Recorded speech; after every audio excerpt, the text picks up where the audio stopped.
Bienvenue sur notre chaîne dédiée aux innovations ingénieuses du quotidien. Aujourd'hui, nous vous racontons l'extraordinaire histoire de Marcel Dubois, retraité de 67 ans de Corrèze, qui a révolutionné le concept d'abri à bois en construisant une structure si audacieuse que ses voisins l'ont d'abord pris pour fou. Cette réalisation, qui semblait extravagante au premier regard, s'est révélée être une solution géniale qui a transformé la façon dont tout un village envisage le stockage du bois de chauffage et la protection contre les intempéries. Cette histoire vraie de persévérance et d'ingéniosité nous montre comment une idée apparemment farfelue peut se révéler être une innovation remarquable. Marcel nous enseigne que l'originalité et la détermination peuvent triompher du scepticisme ambiant quand elles sont mises au service d'une solution pratique et efficace. N'oubliez pas de vous abonner à notre chaîne pour découvrir d'autres récits d'innovation pratique du quotidien. Mettez un pouce bleu si cette introduction vous intrigue et laissez-nous un commentaire en nous indiquant de quel pays et de quelle ville vous regardez cette vidéo. Votre soutien nous encourage à continuer de partager ces histoires d'ingéniosité française. Préparez-vous à découvrir comment un projet apparemment absurde est devenu l'envie de tout un village. Paragraphe 1.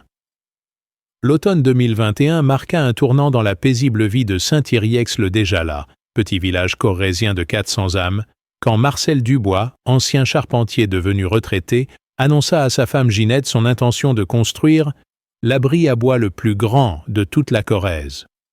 Cette déclaration prononcée un dimanche matin d'octobre devant sa tasse de café déclenchait le début d'une aventure qui allait transformer ce septuagénaire discret en célébrité locale et révolutionner la façon dont ses concitoyens envisageaient le stockage du combustible hivernal. Marcel Dubois n'était pourtant pas un original du village. Homme méticuleux et pragmatique, il avait exercé pendant 40 années le métier de charpentier dans la région, construisant granges, hangars et charpentes traditionnelles avec la minutie de l'artisan d'autrefois. Sa réputation de perfectionniste était solidement établie dans un rayon de 20 km, et ses réalisations témoignaient d'un savoir-faire traditionnel allié à un sens pratique développé. Marcel ne fait jamais les choses à moitié, disaient ses anciens clients. Quand il construit quelque chose, c'est pour durer 3 siècles. Sa maison, une ancienne fermette corrézienne du XVIIIe siècle qu'il avait minutieusement restaurée avec Ginette, témoignait de cette philosophie de l'excellence. Chaque pierre avait été retaillée, chaque poutre vérifiée et renforcée, chaque détail pensé pour allier authenticité historique et confort moderne. Cette demeure, nichée sur une petite colline dominant le village, était devenue au fil des ans une référence architecturale locale que venaient admirer les amateurs de bâtis anciens de toute la région. Cependant, un problème récurrent gâchait les hivers de Marcel depuis plusieurs années. Le stockage problématique de son bois de chauffage. Comme la plupart des habitants de la région, il se chauffait principalement au bois, ressource abondante dans cette contrée forestière. Mais contrairement à ses voisins qui se contentaient d'abris sommaires ou de simples bâches, Marcel ne supportait plus de voir ses stères se dégrader sous les intempéries ou de constater l'humidité qui s'infiltrait dans son combustible, réduisant considérablement son pouvoir calorifique. Chaque année, c'est la même histoire, expliquait-il à Ginette en observant ces tas de bûches partiellement détrempées par les pluies automnales. Je perds au moins 20% de mon bois à cause de l'humidité. C'est du gaspillage pur et simple. Il faut que je trouve une solution définitive à ce problème. Cette obsession du rendement optimal révélait le tempérament perfectionniste de l'ancien artisan qui ne pouvait accepter l'à peu près dans aucun domaine de sa vie quotidienne. L'idée révolutionnaire germa dans son esprit lors d'une promenade matinale avec Médor, son fidèle épagnol breton. Observant sa maison depuis le chemin communal, Marcel eut soudain une vision qui allait bouleverser ses projets de retraite paisible. « Et si, se dit-il, au lieu de construire un simple abri à bois, je créais une véritable extension couverte qui engloberait toute la façade sud de la maison ?» Cette idée audacieuse qui transformait le concept d'abri en véritable architecture intégrée marquait le début de son projet ambitieux. L'inspiration lui venait de ses nombreux voyages professionnels en Suisse et en Autriche, où il avait admiré ces fermes alpines traditionnelles dotées d'immenses auvents qui protégeaient à la fois habitation et stockage sous une même structure monumentale. Pourquoi ne pas adapter ce principe à ma fermette corrézienne ? Se demandait-il avec l'enthousiasme du créateur qui entrevoit une solution élégante à un problème pratique. De retour chez lui, Marcel se lança immédiatement dans l'élaboration de plans détaillés, ressortant ses vieux instruments de dessin technique et ses règles de calcul de structure. Son projet prenait forme. Un abri monumental de 15 mètres de long sur 8 mètres de large, s'appuyant sur la façade sud de sa maison et s'étendant jusqu'au jardin. Cette construction, d'une ampleur inhabituelle pour un simple stockage de bois, intégrerait non seulement l'espace de stockage, mais aussi un atelier, une zone de fendage et même un petit coin détente face au paysage corrézien. « Tu es devenu complètement fou, Marcel !» s'exclama Ginette en découvrant les plans étalés sur la table de la cuisine. « On dirait que tu veux construire un hangar d'aviation derrière la maison. Les voisins vont croire que tu as perdu la tête. » Cette réaction, mélange d'inquiétude et d'affection, annonçait les réactions qui allaient suivre quand le projet se dévoilerait au grand jour. Mais Marcel, fort de ses 40 années d'expérience en charpenterie et de sa connaissance intime des contraintes climatiques régionales, restait convaincu de la pertinence de sa solution. « Ginette, ma chérie, » répondait-il patiemment, « quand on fait les choses, autant les faire bien. Cet abri nous protégera tout l'hiver, gardera notre bois parfaitement sec et nous donnera un espace de vie supplémentaire. Dans 10 ans, tous les voisins voudront le même. » Cette prédiction, qui semblait alors relever de la pure utopie, allait se révéler étonnamment prophétique. Le projet de Marcel s'inscrivait également dans une démarche écologique cohérente avec son époque. Conscient des enjeux environnementaux contemporains et soucieux d'optimiser son empreinte énergétique, il voulait maximiser l'efficacité de son chauffage au bois tout en créant une zone de stockage qui préserverait durablement cette ressource renouvelable. Cette dimension écologique de son projet, bien qu'initialement secondaire, allait devenir l'un de ses arguments les plus convaincants face aux critiques de ses voisins. Paragraphe 2. L'annonce publique du projet. Marcel eut lieu le premier dimanche de novembre 2021, lors de l'apéritif traditionnel chez Georgette Lacroix, la doyenne du village qui tenait office de gazette locale officieuse. Marcel, habituellement discret sur ses affaires privées, décida cette fois de partager ses plans avec la petite assemblée dominicale qui se retrouvait religieusement dans la cuisine de Georgette pour commenter les événements de la semaine. « J'ai décidé de construire un grand abri qui va entourer toute ma maison », annonça-t-il simplement en sirotant son pastis. Le silence qui accueillit cette déclaration fut si profond qu'on entendit distinctement le tic-tac de l'horloge comtoise de Georgette. Jean-Pierre Murat, le maire du village, faillit s'étrangler avec son verre de rouge. « Tu veux dire quoi exactement, Marcel ? Un abri de jardin un peu plus grand que d'habitude. » L'incompréhension était totale, car personne n'arrivait à visualiser ce que Marcel avait réellement en tête. Dans l'imagination collective villageoise, un abri évoquait au mieux une construction de quelques mètres carrés, certainement pas l'ouvrage pharaonique que préparait l'ancien charpentier. Quand Marcel sortit ses plans de sa sacoche et les étala sur la table cirée de Georgette, un murmure de stupéfaction parcourut l'assistance. Les dimensions impressionnantes de la structure projetée, les calculs techniques minutieux, les détails architecturaux sophistiqués révélaient l'ampleur véritable du projet. « Bon sang, Marcel !» s'exclama Robert Chassagnol, agriculteur retraité. « Tu veux construire une cathédrale pour ton bois ? Tu as vu la taille de ce truc ?» L'effet de surprise était total et dépassait largement ce que Marcel avait anticipé. Paulette Domergue, institutrice retraitée réputée pour sa langue acérée, ne mâcha pas ses mots. « Mon pauvre Marcel, à ton âge, tu vas t'épuiser à construire cette chose. Et puis, franchement, ça va complètement défigurer le paysage. Notre beau village va ressembler à une zone industrielle avec ta baraque monstrueuse. » Cette critique esthétique touchait un point sensible, car Saint-Yrieix le déjà là était fier de son patrimoine architectural préservé et de son cadre rural authentique. Les objections fusaient de toutes parts avec une véhémence qui surprit Marcel. Henri Bonneval, plombier en activité, s'inquiétait des aspects réglementaires. « Tu as pensé au permis, Marcel ? Une construction de cette taille, ça nécessite sûrement des autorisations. Et les normes de sécurité ? Et l'impact sur le voisinage ? Même ces questions pratiques révélèrent que le projet dépassait largement le cadre des réalisations habituelles dans ce petit village, où les travaux se limitaient généralement à quelques aménagements modestes.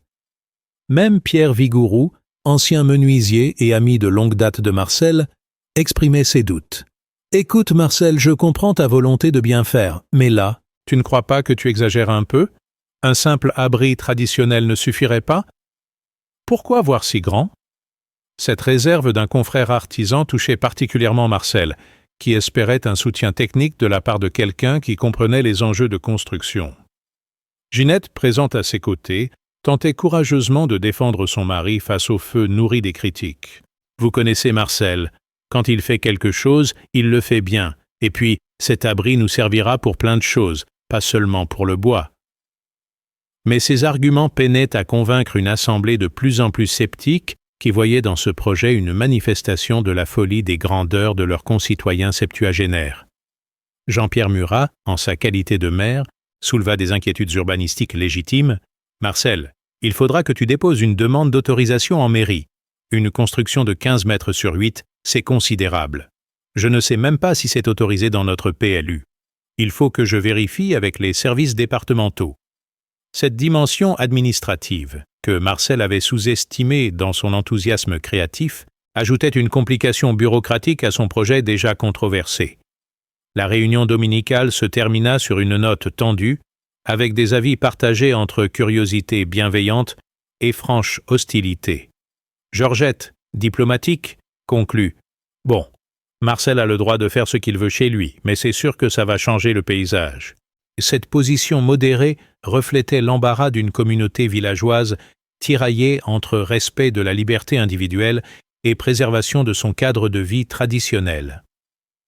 En rentrant chez lui ce dimanche soir, Marcel était partagé entre détermination et découragement. « Ils ne comprennent pas, » confiait-il à Ginette. « Ils n'arrivent pas à visualiser le résultat final, mais quand ce sera construit, quand ils verront comme c'est pratique et beau, ils changeront d'avis. » Cette confiance inébranlable dans la pertinence de son projet allait soutenir Marcel dans les mois difficiles qui l'attendaient. Cependant, les réactions du village avaient eu le mérite de lui faire prendre conscience des défis qui l'attendaient. Il ne s'agissait plus seulement de réaliser un projet technique ambitieux, mais de convaincre une communauté entière de la légitimité de sa vision. Cette dimension sociale et psychologique du projet, qu'il n'avait pas anticipée, allait se révéler aussi complexe que les aspects architecturaux de sa réalisation. Paragraphe 3. Les semaines suivantes viraient Marcel se lancer dans une véritable course d'obstacles administratifs qui testa sa détermination plus sévèrement que n'importe quel défi technique. Sa première visite à la mairie de Saint-Yrieix-le-Déjà-là révéla l'ampleur des complications bureaucratiques qui l'attendaient. Jean-Pierre Murat, embarrassé de devoir compliquer la vie de son concitoyen, lui expliqua les démarches nécessaires. « Marcel, ton projet dépasse largement les dimensions d'une construction libre de déclaration. Il va falloir un permis de construire en bonne et due forme, avec tous les documents techniques qui vont avec. » La liste des pièces à fournir donnait le vertige. Plan technique détaillé par un architecte, étude de sol, calcul de structure certifié par un bureau d'études, insertion paysagère, étude d'impact environnemental, attestation de conformité aux normes de sécurité incendie. Marcel découvrait avec amertume que son projet artisanal se heurtait à la complexité réglementaire moderne qui transformait chaque réalisation en parcours du combattant administratif. « De mon temps, » grognait-il, « on construisait d'abord et on demandait l'autorisation après. » La consultation d'un architecte s'avéra particulièrement éprouvante. Nicolas Bertrand, jeune diplômé installé à Tulle, reçut Marcel dans son cabinet ultramoderne avec un mélange de condescendance et d'incompréhension. « Monsieur Dubois, » lui expliqua-t-il en examinant les plans artisanaux, « votre projet manque totalement de cohérence architecturale. Cette structure massive va complètement dénaturer l'authenticité de votre fermette ancienne. Je vous conseille fortement de revoir vos ambitions à la baisse. » Cette leçon d'esthétique académique hérissa Marcel qui y voyait une forme de mépris pour son savoir-faire traditionnel. L'étude de sol, exigée par la réglementation pour toute construction de cette importance, nécessita l'intervention d'un géotechnicien spécialisé. André Lafont, expert basé à Brive, se déplaça avec son matériel de sondage pour analyser la capacité portante du terrain. « Votre sol est excellent, monsieur Dubois », annonça-t-il après ses investigations. « Du bon granit corrézien qui supportera sans problème votre structure. Mais attention aux fondations, il faut respecter les règles parasismiques, même si le risque est faible dans la région. Les calculs de structure, obligation légale pour toute construction dépassant certaines dimensions, représentaient un coût considérable que Marcel n'avait pas anticipé. Le bureau d'études Charpente en calcul de Tulle facturait 3 500 € pour valider la résistance de sa charpente traditionnelle, somme qui semblait disproportionnée à Marcel pour certifier ce qu'il savait déjà par expérience. 40 ans de métier ne valent rien face à leurs ordinateurs, pestait-il, mais si c'est le prix à payer, payons. L'insertion paysagère exigée par les services d'urbanisme départementaux nécessita l'intervention d'un paysagiste conseil qui devait certifier que le projet n'altérait pas le caractère du site. Marie Durand, paysagiste DPLG spécialisée en patrimoine rural, visita le terrain avec un regard professionnel qui inquiéta Marcel. « Votre projet est inhabituel », observa-t-elle diplomatiquement. « Il faudra soigner particulièrement les matériaux et les finitions pour qu'ils s'intègrent harmonieusement dans ce cadre traditionnel. » Les voisins immédiats, consultés dans le cadre de l'enquête publique obligatoire, exprimèrent des avis mitigés qui révélaient les divisions du village. Lucien Pradel, dont la propriété jouxtait celle de Marcel, se montra bienveillant. « Marcel est un homme sérieux. S'il dit que c'est bien, c'est que c'est bien. Et puis, ça nous protégera du vent du Nord. » À l'inverse, Monique Besse, dont la maison faisait face à celle de Marcel, s'inquiétait de l'impact visuel. « Cette construction va nous boucher la vue sur la vallée. On n'a pas acheté ici pour regarder un hangar industriel. » L'enquête publique, affichée réglementairement en mairie pendant 1 mois, suscita des réactions passionnées qui dépassèrent largement le cadre du village. Des habitants de communes voisines vinrent consulter le dossier, alertés par le bouche à oreille sur ce projet inhabituel. Certains soutenaient l'initiative, y voyant un exemple d'ingéniosité rurale digne d'intérêt, d'autres la dénonçaient comme une atteinte au patrimoine paysager corrézien. Roger Chastanet, président de l'association Patrimoine et Paysages de Corrèze, déposa un avis défavorable particulièrement argumenté. Ce projet, par ses dimensions excessives et son impact visuel majeur, constitue une rupture inacceptable avec l'harmonie architecturale traditionnelle de nos villages. Il créerait un précédent dangereux qui pourrait encourager d'autres dérives architecturales préjudiciables à notre patrimoine paysager. Cette opposition organisée inquiéta Marcel qui découvrait la dimension politique de son projet. Parallèlement, une pétition de soutien circulait discrètement dans le village, initiée par Pierre Vigouroux, qui avait finalement choisi de soutenir son ami. « Marcel n'a jamais rien fait de laid de sa vie », argumentait-il. « Faisons-lui confiance pour cette réalisation aussi. » Cette pétition recueillit 47 signatures sur les 168 électeurs du village, score honorable qui témoignait d'un soutien non négligeable malgré les polémiques. Le coût total des démarches administratives atteignait déjà 8 000 € avant même le début des travaux, somme considérable qui entamait sérieusement le budget prévu par Marcel pour son projet. « C'est plus cher d'obtenir l'autorisation que de construire », s'indignait-il devant Ginette. « Heureusement que j'ai fait quelques économies, sinon il faudrait abandonner avant même de commencer. » Cette réalité économique de la construction moderne heurtait profondément ses habitudes artisanales d'autrefois, où la paperasserie était réduite au minimum. Paragraphe 4. L'obtention du permis de construire, après 4 mois de démarches administratives intensives, arriva un matin de février 2022, comme une libération pour Marcel. La lettre de la direction départementale des territoires de la Corrèze, cachetée et recommandée, contenait l'autorisation tant attendue assortie de prescriptions techniques strictes. Permis accordé sous réserve du respect des prescriptions architecturales et paysagères annexées, précisait le document officiel. Marcel dansait presque de joie dans sa cuisine, brandissant l'autorisation comme un trophée devant Ginette émue aux larmes. Cependant, les prescriptions imposées par l'administration transformait sensiblement son projet initial. L'utilisation obligatoire de matériaux traditionnels, ardoise de Corrèze pour la couverture, chêne local pour la structure apparente, pierre du pays pour les soubassements, augmentait considérablement le coût de construction, mais garantissait une intégration paysagère irréprochable. Marcel acceptait ces contraintes avec philosophie. Au moins, ce sera beau et solide. Nos petits-enfants nous remercieront d'avoir utilisé de vrais matériaux. Le choix des entreprises partenaires révéla une difficulté inattendue. La plupart des artisans locaux étaient réticents à s'associer à ce projet controversé qui divisait la région. Certains craignaient pour leur réputation.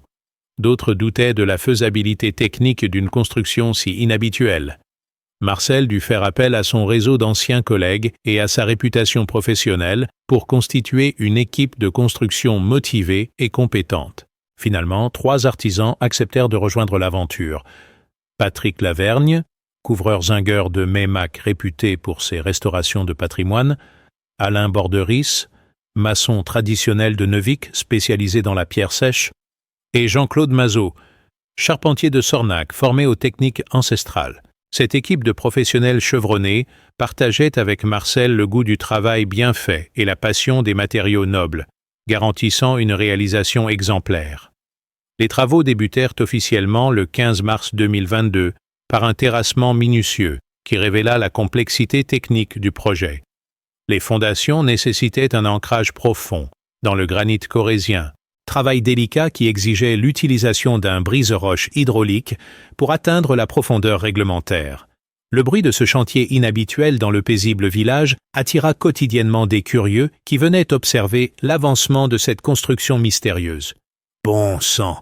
Marcel construit vraiment sa cathédrale », commentait Robert Chassagnol en découvrant l'ampleur des fondations.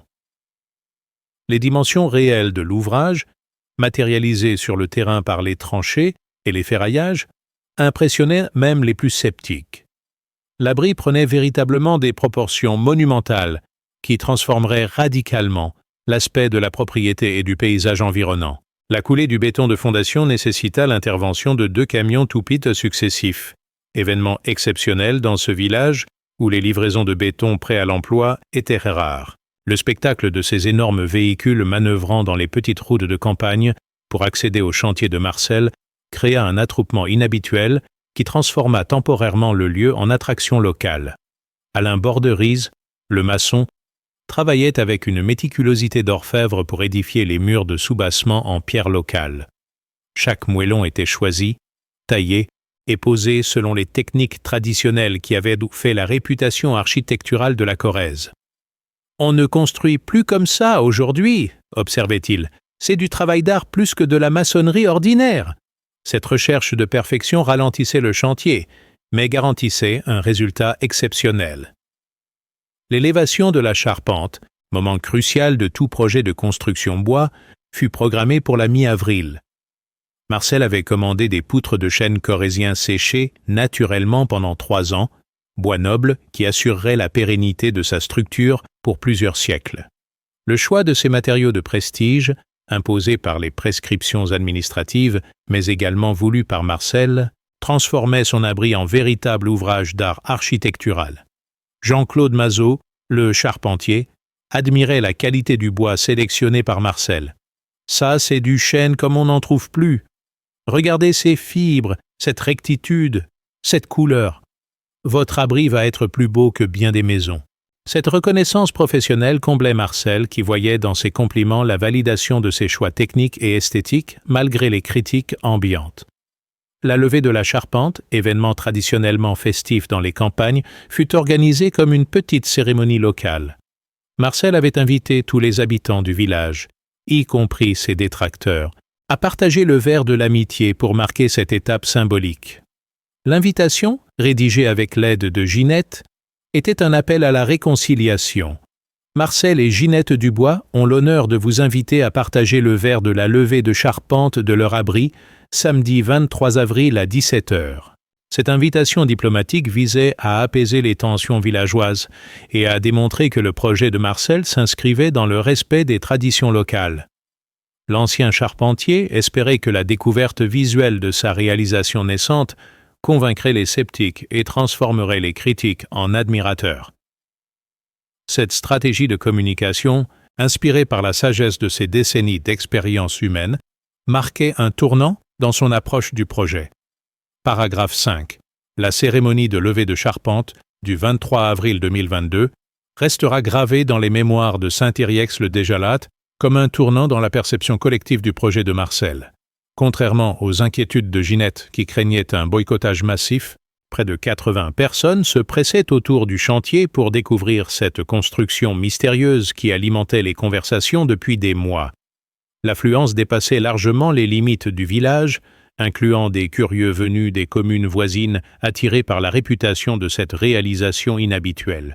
La première vision de la charpente érigée provoqua un silence stupéfait qui en disait long sur l'impact visuel de l'ouvrage.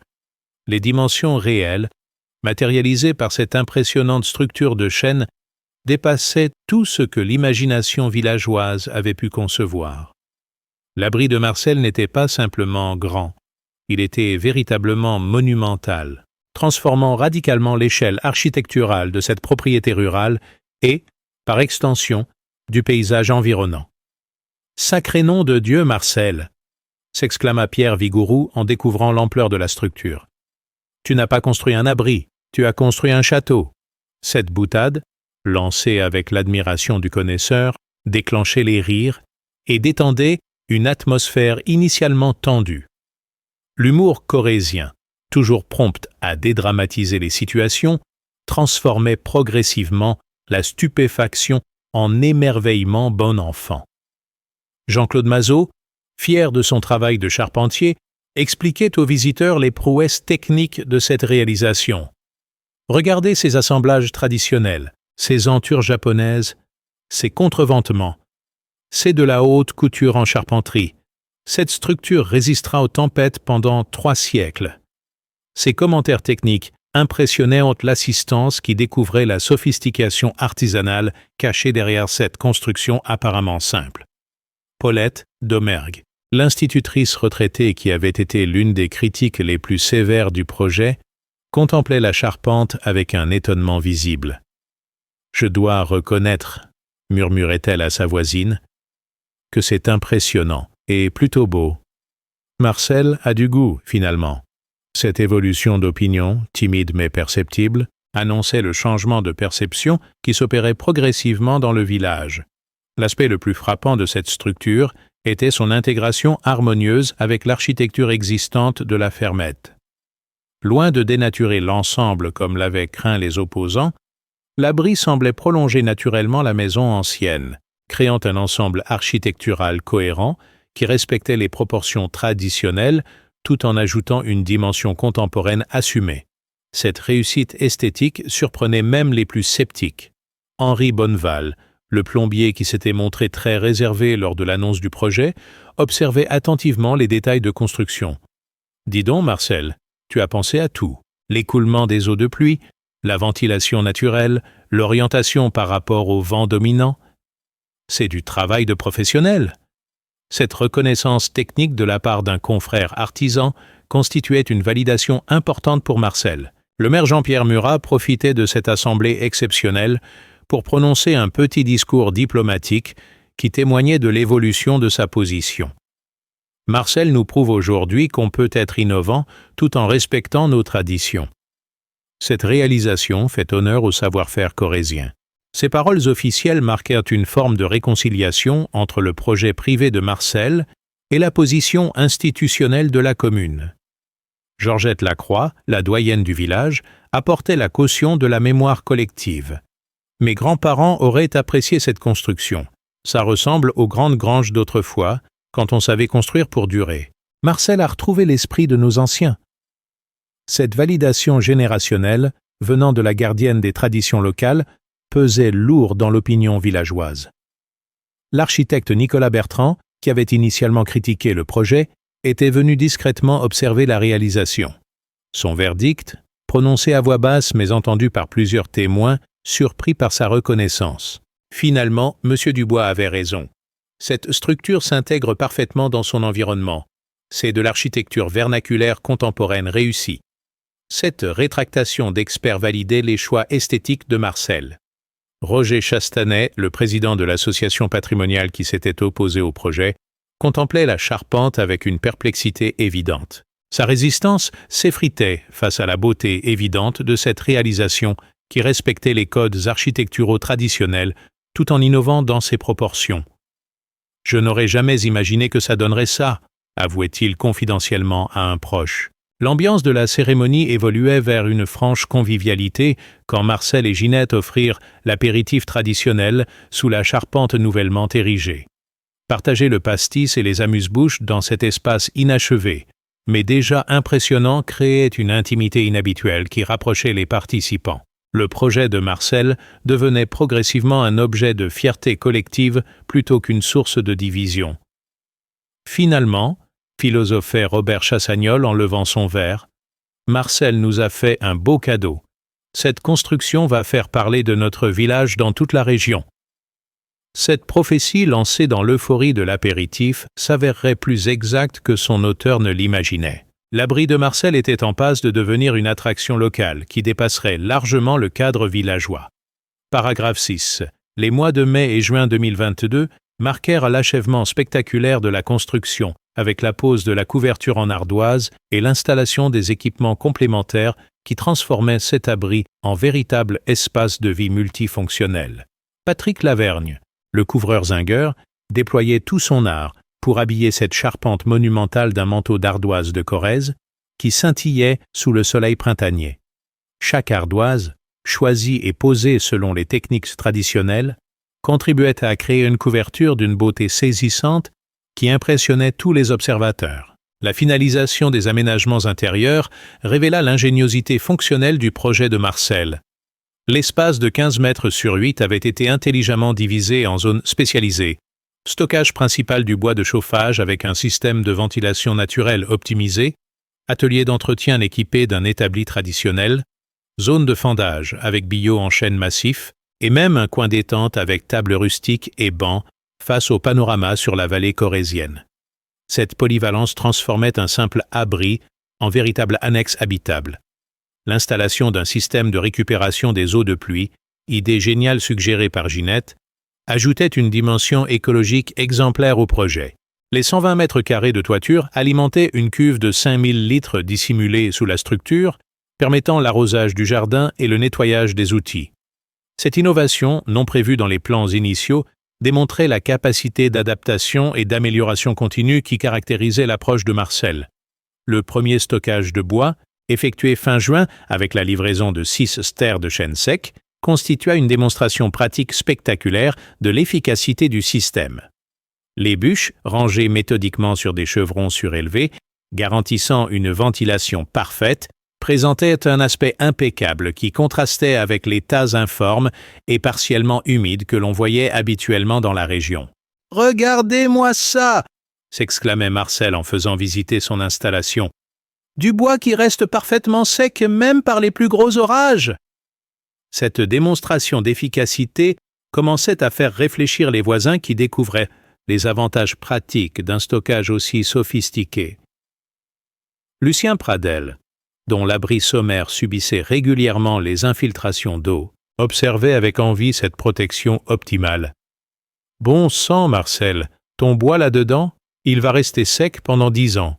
Nous, on perd la moitié de nos stères chaque hiver à cause de l'humidité. » Cette prise de conscience des bénéfices pratiques marquait un tournant dans l'opinion locale. L'aménagement paysager autour de la construction, supervisé par Marie Durand, la paysagiste conseil, parachevait l'intégration harmonieuse de l'ensemble dans son environnement rural. Des plantations d'arbustes locaux, noisetiers, sureaux, aubépines, masquaient partiellement la base de la structure tout en respectant les vues panoramiques.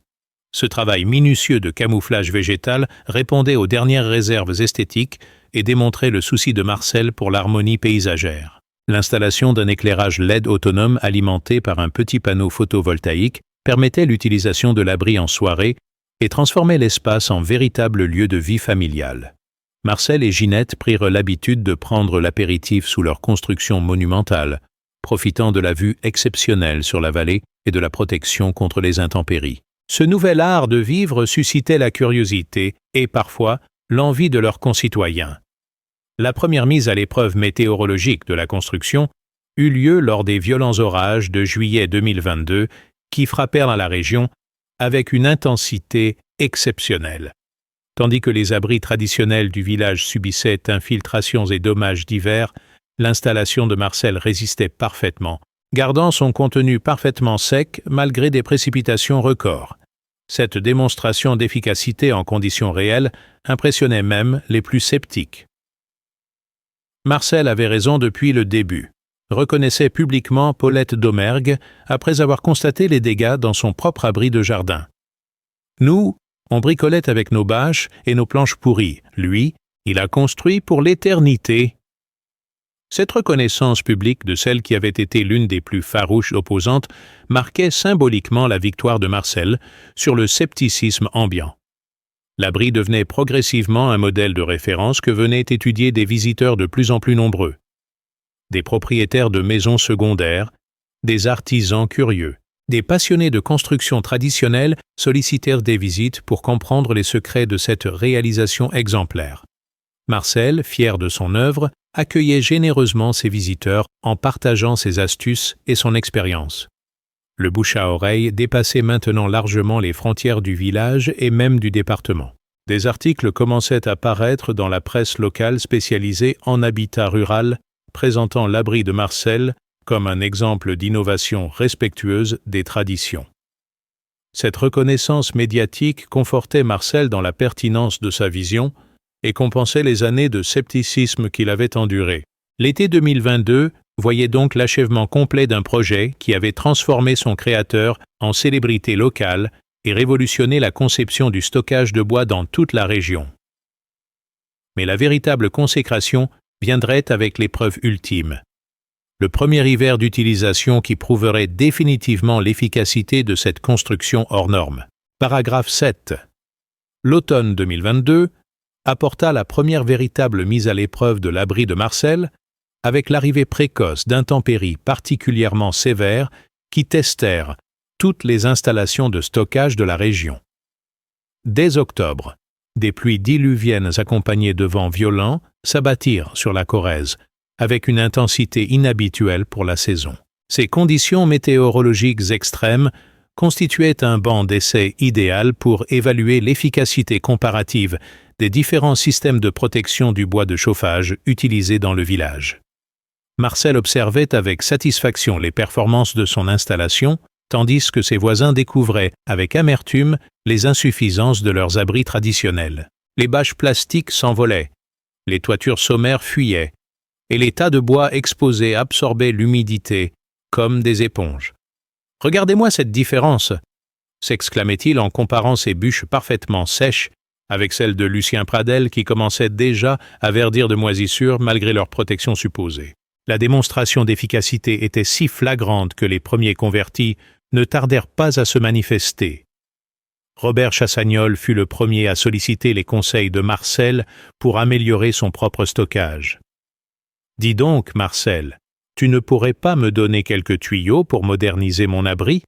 Mes bûches, elles prennent l'eau de partout. » Cette demande marquait symboliquement la reconnaissance officielle de la supériorité technique du système de Marcel. Henri Bonneval, le plombier, proposait même ses services pour collaborer à d'éventuels projets similaires. « Marcel, si jamais des gens veulent reproduire ton système, je peux m'occuper des évacuations d'eau et de l'installation de récupération pluviale. On ferait équipe. » Cette proposition de partenariat professionnel témoignait de l'impact économique potentiel de l'innovation de Marcel. Les premiers froids de novembre révélèrent un autre avantage inattendu de la construction, son effet de microclimat qui modifiait sensiblement les conditions thermiques autour de la maison principale. La masse thermique importante de la structure et sa protection contre les vents dominants créaient une zone tempérée qui réduisait les besoins de chauffage de l'habitation principale. Ginette constatait avec ravissement « On a moins froid dans la cuisine depuis que l'abri est construit. Marcel a créé un vrai coupe-vent. » Cette économie d'énergie indirecte, non prévue dans les calculs initiaux, ajoutait un bénéfice économique substantiel au projet. Les factures de propane pour le chauffage d'appoint diminuait sensiblement, et le rendement calorifique du bois parfaitement sec se révélait supérieur aux attentes. Marcel calculait fièrement: entre les économies de combustible et la réduction des pertes, mon abri se rentabilise plus vite que prévu. L'installation devenait un objet d'étude pour des professionnels de plus en plus nombreux. Des architectes, des charpentiers, des conseillers en énergie venaient analyser cette réalisation qui combinait tradition constructive et innovation fonctionnelle.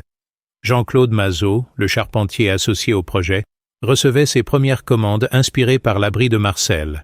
3 clients me demandent déjà des devis pour des projets similaires. Marcel a créé une mode. La réputation de l'installation dépassait maintenant les frontières départementales grâce aux réseaux sociaux et aux forums spécialisés en autoconstruction. Des photos de l'abri circulaient sur Internet, accompagnées de commentaires enthousiastes qui vantèrent cette approche révolutionnaire du stockage de bois.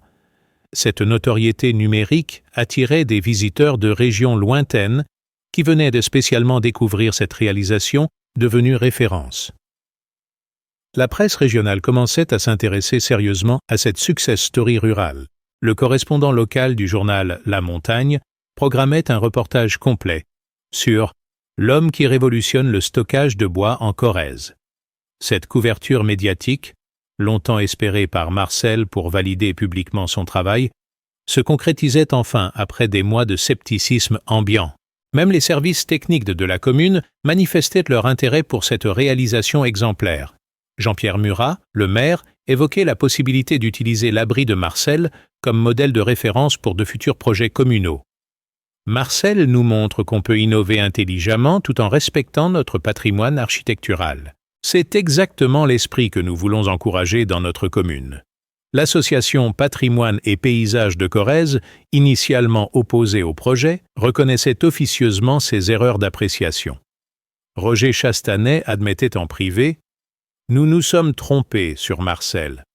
Sa construction enrichit le paysage au lieu de le dégrader. Il faut savoir reconnaître ses erreurs. » Cette rétractation, même discrète, libérait Marcel du poids des critiques institutionnelles. Cependant, le véritable test de l'hiver approchait avec ses rigueurs traditionnelles. Marcel préparait cette épreuve finale avec confiance, conscient que la réussite hivernale de son installation consacrerait définitivement la pertinence de sa vision et transformerait les derniers sceptiques en admirateurs. L'hiver 2022-2023 s'annonçait comme le couronnement de son œuvre et la validation ultime de ses années de réflexion et de travail. Paragraphe 8. L'hiver 2022-2023 s'avéra particulièrement rigoureux en Corrèze, avec des températures records et des chutes de neige exceptionnelles qui mirent à rude épreuve tous les systèmes de chauffage de la région. Cette météo hostile constituait le test ultime pour l'abri de Marcel, qui allait démontrer de manière spectaculaire sa supériorité technique face aux solutions traditionnelles utilisées par ses voisins.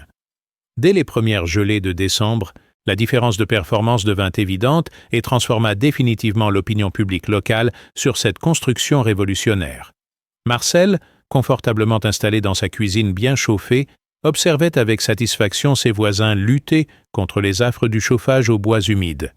Tandis que leur cheminée peinait à démarrer, produisait plus de fumée que de chaleur et nécessitait un nettoyage constant à cause des résidus de combustion incomplète, Marcel bénéficiait d'une combustion parfaite grâce à son bois parfaitement sec, stocké dans des conditions optimales depuis des mois. « Écoutez-moi cette différence !» s'exclamait-il en faisant visiter son installation à des voisins venus constater par eux-mêmes l'efficacité de son système. Ses bûches s'enflammaient immédiatement, brûlaient avec une flamme claire et régulière, et produisaient une chaleur intense, sans fumée parasite. Le rendement calorifique de son combustible était si supérieur que Marcel consommait 30% de bois en moins que les années précédentes pour maintenir la même température de confort.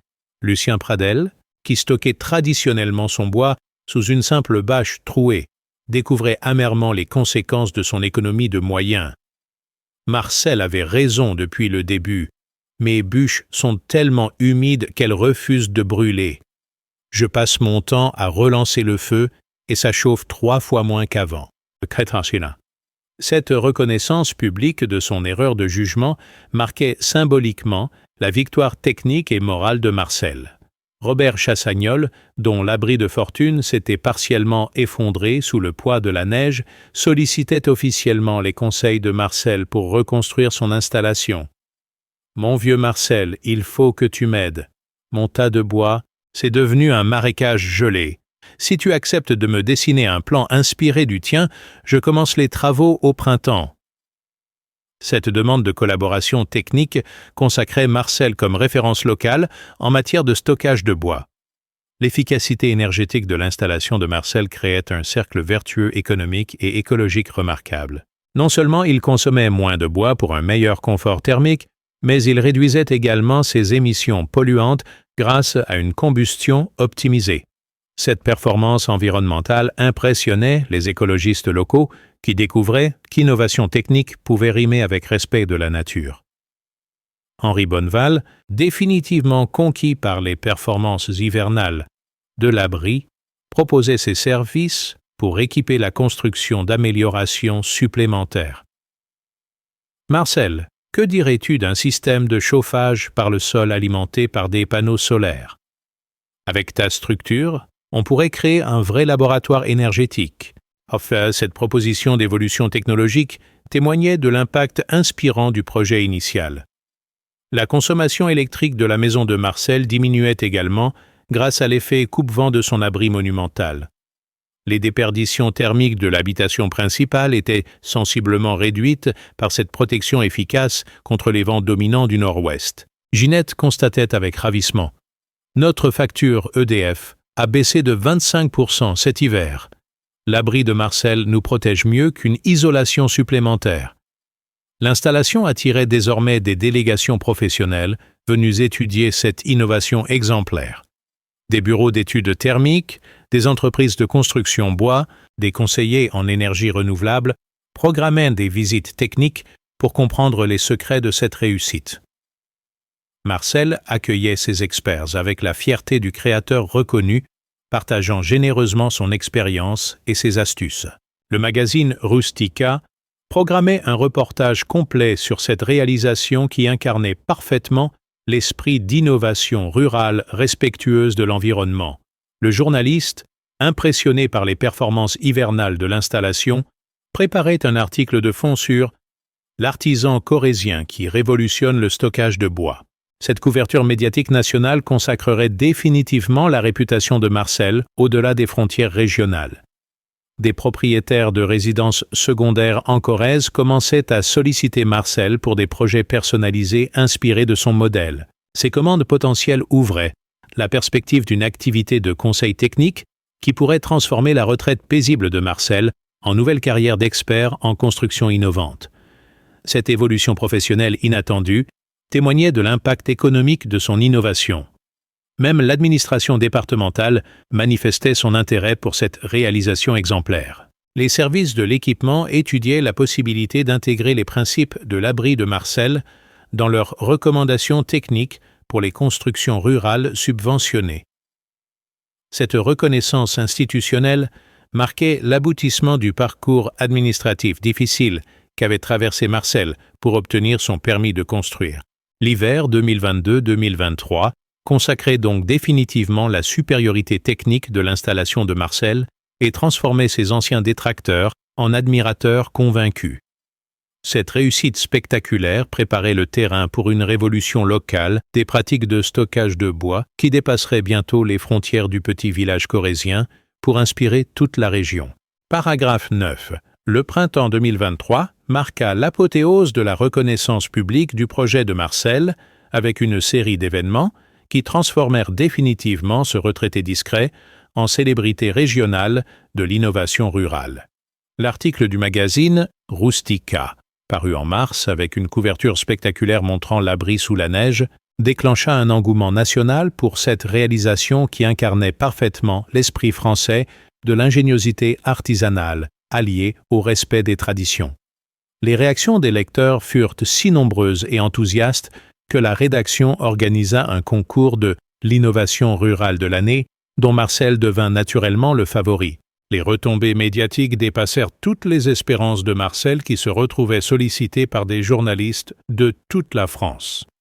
France Inter programmait une émission spéciale sur les héros ordinaires de l'écologie pratique. TF1 Région préparait un reportage sur l'artisan qui révolutionne l'habitat rural. Et même Arte s'intéressait à cette réalisation pour un documentaire sur l'architecture vernaculaire contemporaine.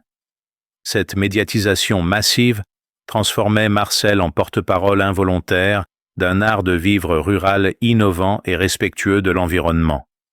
L'impact économique de cette notoriété se matérialisait par un afflux de commandes qui débordait largement les capacités de Marcel. Des propriétaires de maisons secondaires, des éco-constructeurs, des communes rurales sollicitaient ses conseils pour reproduire ou adapter son modèle. Jean-Claude Mazot, son charpentier partenaire, constituait une équipe spécialisée pour répondre à cette demande croissante. Marcel a créé un nouveau métier. Nous sommes devenus spécialistes. Le printemps 2023 marqua l'apothéose de la reconnaissance publique du projet de Marcel avec une série d'événements qui transformèrent définitivement ce retraité discret en célébrité régionale de l'innovation rurale. L'article du magazine Rustica, paru en mars avec une couverture spectaculaire montrant l'abri sous la neige, déclencha un engouement national pour cette réalisation qui incarnait parfaitement l'esprit français de l'ingéniosité artisanale alliée au respect des traditions. Les réactions des lecteurs furent si nombreuses et enthousiastes que la rédaction organisa un concours de l'innovation rurale de l'année, dont Marcel devint naturellement le favori. Les retombées médiatiques dépassèrent toutes les espérances de Marcel qui se retrouvait sollicité par des journalistes de toute la France.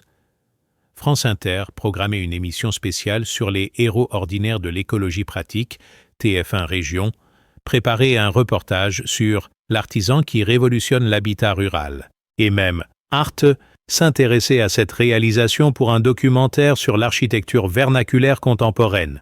Cette médiatisation massive transformait Marcel en porte-parole involontaire d'un art de vivre rural innovant et respectueux de l'environnement. L'impact économique de cette notoriété se matérialisait par un afflux de commandes qui débordait largement les capacités de Marcel. Des propriétaires de maisons secondaires, des éco-constructeurs, des communes rurales sollicitaient ses conseils pour reproduire ou adapter son modèle. Jean-Claude Mazot, son charpentier partenaire, constituait une équipe spécialisée pour répondre à cette demande croissante.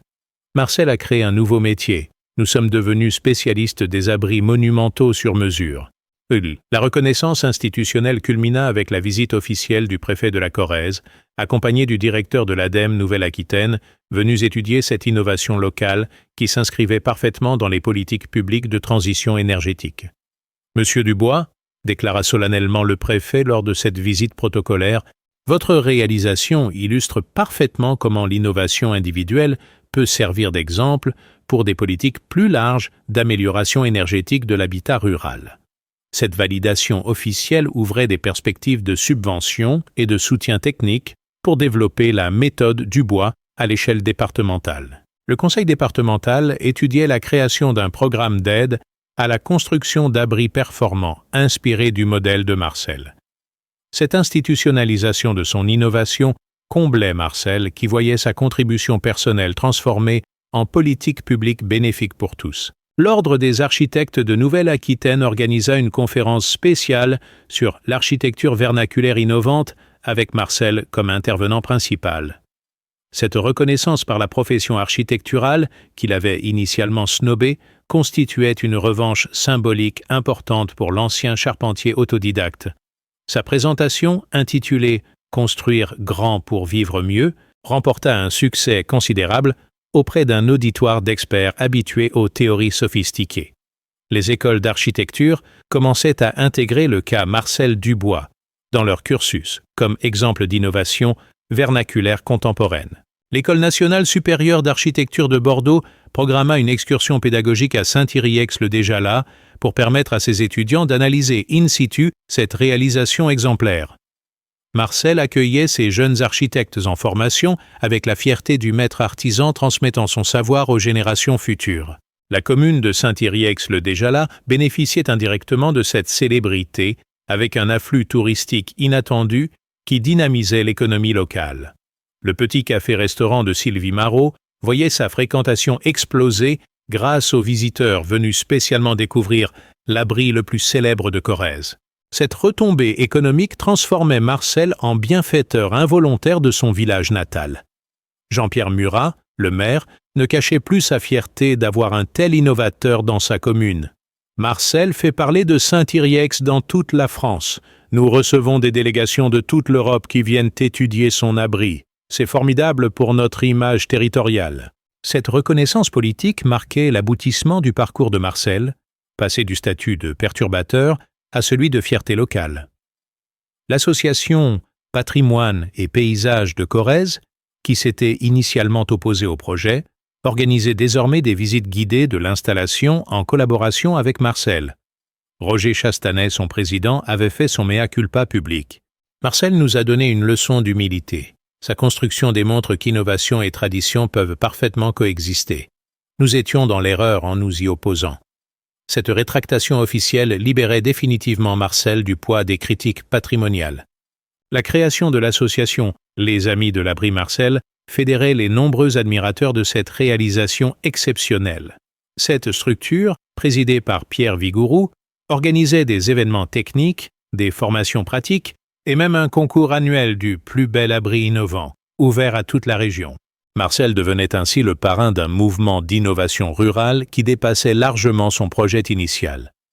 L'écriture d'un livre technique, Construire son abri monumental, en collaboration avec un journaliste spécialisé, permettait à Marcel de formaliser et transmettre son expérience.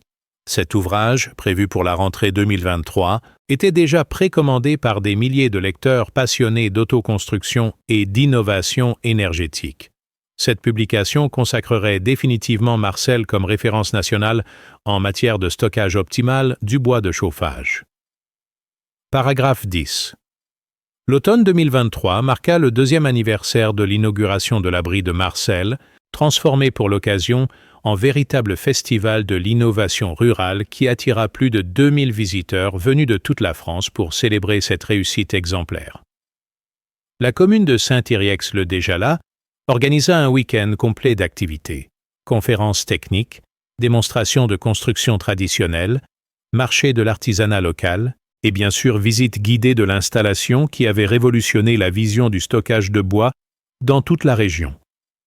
Cette célébration populaire consacrait Marcel comme figure emblématique de l'ingéniosité française appliquée à l'habitat rural. L'impact de cette réalisation dépassait désormais largement les frontières nationales, avec des délégations venues d'Allemagne, de Suisse, d'Autriche et même du Canada, pour étudier cette innovation qui s'exportait dans toute l'Europe francophone. L'Université de technologie de Compiègne avait intégré le projet de Marcel dans ses programmes de recherche sur l'habitat durable, démontrant que l'innovation ne naissait pas seulement dans les laboratoires sophistiqués, mais aussi dans l'ingéniosité pratique des artisans de terrain. Marcel, devenu malgré lui une personnalité publique, gardait sa simplicité et sa modestie d'origine, tout en assumant pleinement son rôle de porte-parole de l'innovation rurale responsable. Au fond, expliquait-il aux journalistes qui l'interviewaient régulièrement, je n'ai fait qu'appliquer le bon sens de nos anciens avec les moyens techniques d'aujourd'hui. L'innovation, c'est souvent retrouver les évidences que la modernité nous avait fait oublier. Cette philosophie pragmatique touchait un public de plus en plus large en quête d'authenticité et d'efficacité dans un monde de plus en plus complexe. L'association Les Amis de l'Abri Marcel recensait maintenant plus de 200 réalisations inspirées du modèle original dans toute la France, chacune adaptée aux contraintes locales et aux besoins spécifiques de ses propriétaires. Cette dissémination de l'innovation témoignait de sa pertinence universelle et créait un réseau d'entraide technique qui perpétuait l'esprit artisanal cher à Marcel. Jean-Claude Mazot et son équipe ne pouvaient plus répondre à toutes les demandes et avaient formé des partenaires dans plusieurs régions. Le livre « Construire son abri monumental » devint un best-seller du secteur de l'autoconstruction avec plus de 50 000 exemplaires vendus en 6 mois. Les éditions Rustica programmaient déjà une suite consacrée aux innovations énergétiques rurales avec Marcel comme consultant principal. Cette reconnaissance éditoriale transformait l'ancien charpentier en auteur technique respecté, démontrant que l'expérience pratique valait toutes les formations théoriques. L'évolution personnelle de Marcel était remarquable.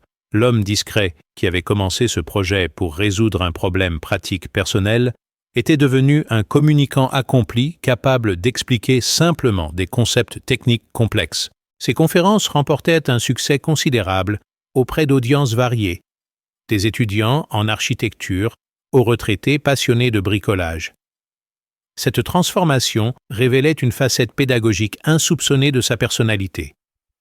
Ginette, qui avait initialement redoté ce projet pharaonique, était devenue sa plus fervente supportrice et collaboratrice. Elle gérait l'agenda surchargé de Marcel, coordonnait les visites et même co-animait certaines conférences en apportant le point de vue de l'utilisatrice quotidienne de cette innovation. Finalement, plaisantait-elle, Marcel a construit bien plus qu'un abri, il a construit une nouvelle vie pour nous deux. L'impact économique local était considérable. Le village avait créé un office de tourisme pour gérer l'afflux de visiteurs. Plusieurs gîtes s'étaient ouverts pour héberger les stagiaires venus apprendre les techniques de construction inspirées de Marcel, et même un petit musée de l'innovation rurale était en projet. Saint-Yrieix, le déjà là, était devenu une destination touristique technique qui attirait des passionnés du monde entier. L'héritage de Marcel s'étendait au-delà de la simple construction pour inspirer toute une philosophie de l'habitat durable et intelligent. Des architectes renommés citaient son travail dans leurs projets, des bureaux d'études intégraient ses principes dans leurs calculs, des politiques s'inspiraient de son exemple pour promouvoir l'innovation énergétique locale.